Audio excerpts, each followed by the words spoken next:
When you think of DC's Joker, you think of the penultimate villain, Batman's arch nemesis, the perfect foe on many a level for Bruce Wayne, his polar opposite. While the Clown Prince of Crime is the utmost form of evil in Gotham, he has also surprised us, and Batman, from time to time, aiding the Caped Crusader and, in some instances, indirectly saving the world. Yeah. So today we are going to examine some of these infrequent occurrences with our list of the top 10 heroic things the Joker has done. And be sure to stick around till the end of our video to let us know if you agree with our picks.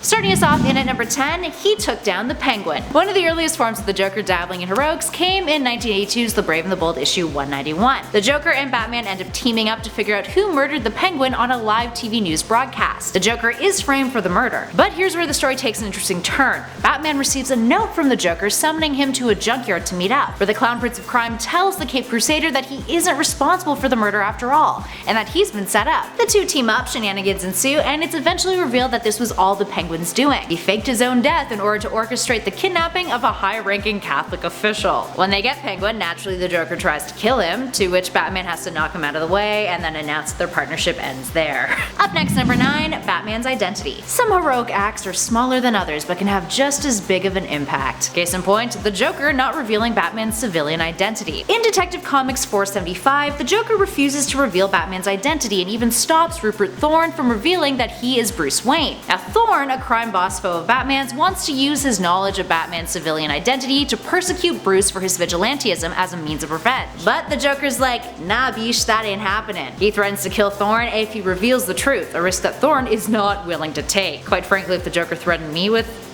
killing me, I'd probably be like, I'm good, I'll do what you ask. And when the Joker was asked why he was protecting Batman, he replies, the Joker must have the Batman. Nay, the Joker deserves the Batman. What fun would there be in humbling mere policemen? I am the greatest criminal ever known, and for anyone else to destroy the Batman would be unworthy of me. So yes, not the most altruistic of motivations, but still, I guess, pretty decent move on his part nonetheless. Kind of. In at 8, Oberon Sexton. After the events of Final Crisis, in which Batman had been sent back in time, Dick Grayson took up the cowl. One of the many investigations he works on involves the El Penitente cartel, but he's got some help in the form of a mysterious informant named Oberon Sexton, who claims he is an English best-selling crime author and an amateur detective himself. Now over time we learn that Oberon is actually the Joker, who is being blackmailed by the cartel, hence why he's helping Grayson. The cartel want him to murder Batman, and that just isn't the way Joker likes to get things done. He does the blackmailing, not the other way around. So he helps the enemy of his enemy despite that enemy also being his enemy. We also learn that the Joker had killed the real Oberon Sexton and took over his identity, so once again not the most altruistic,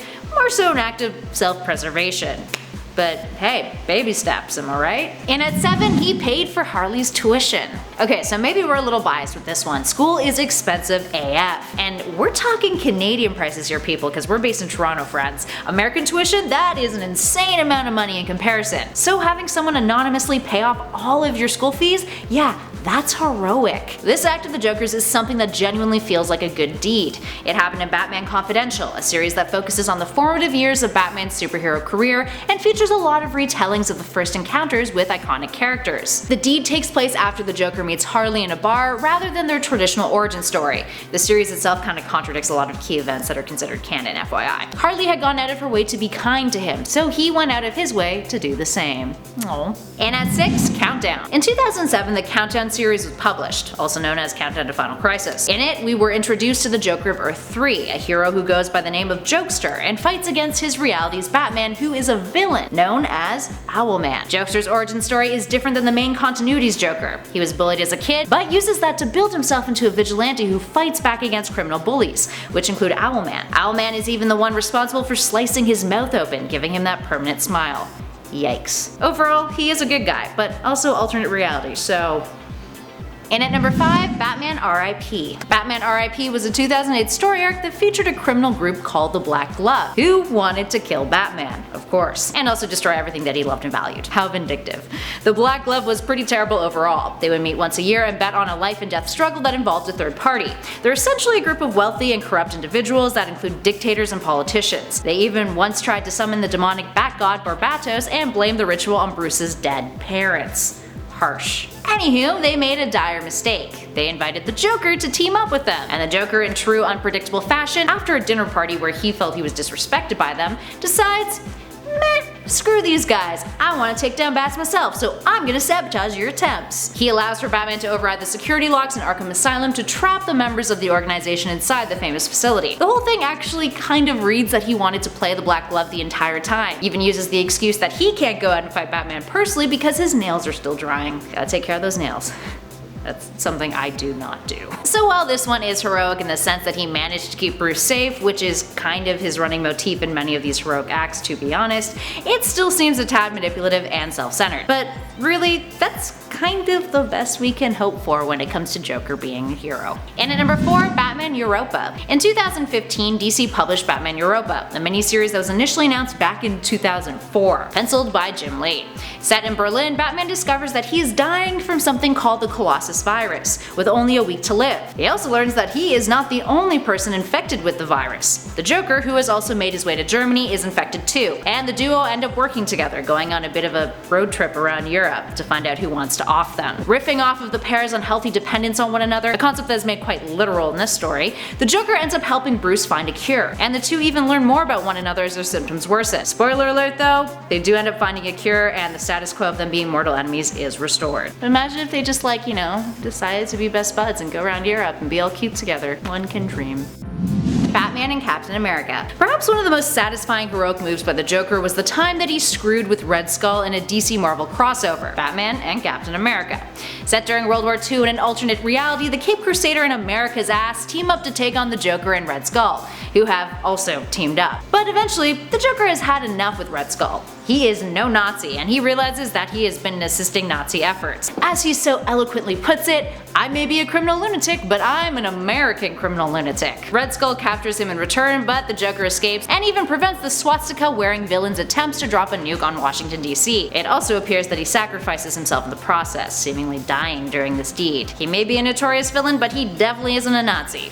Even the worst of the worst have standards, people. And at number 2, Dark Knight's Metal. Recently in the main continuity of DC Comics, the Joker helped save the world, and teamed up with Batman to do it. If those statements are a little baffling to you, fear not friends, that is a very rational reaction. But it also means you probably haven't read the Dark Knight's Metal story event. In it, Batman accidentally opens the doors to the dark multiverse in which a demon named Barbados wants to destroy the regular multiverse, and has enlisted the help of several evil alternate Earth versions of Batman, all of which are utterly terrifying. The worst though is this doppelganger group's leader, named the Batman Who Laughs. He's the literal amalgamation of Batman and the Joker, when Batman of Earth -22 killed the Joker and then inhaled a toxin that was released from the Joker's body, which turned him insane and essentially Jokerized him. In the final clash between Batman and the Batman Who Laughs, Batman gets the upper hand by teaming up with the Joker, something that the Batman Who Laughs would have never predicted. He's essentially got the brain of Bruce Wayne and therefore is always prepared for everything, just like Bruce Wayne, making him a particularly difficult foe for Bruce Wayne. It is one of the most impactful heroic Joker moments, since it's not an alternate reality version of him, like some of the other numbers on our list. And he's actually helping Bruce take on one of the most threatening villains to ever find their way into the DC multiverse